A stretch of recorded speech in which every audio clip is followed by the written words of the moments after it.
अस्सलामुअलैकुम दोस्तों, मेरी आज की वीडियो आ कपाह काश्त की सी।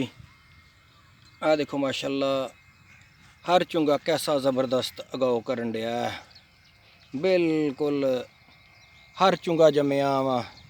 ये जे 5 बीज जिहड़ा ये काश्त कीता सी। आ देखो माशाल्लाह किदां फुल्लां वाली कार निकली आ।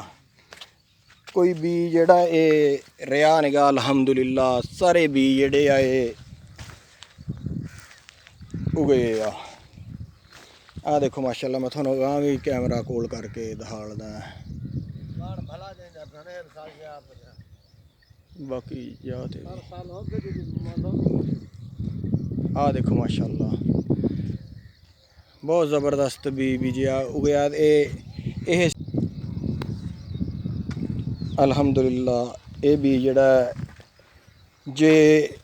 JS 105 ये सीड जिहड़ा मेरा पिछले साल 50 मन निकलिया सी। जमीन भी रेतली सी। इस दफ़ा मैं पक्की ज़मीन च काश्त कीता।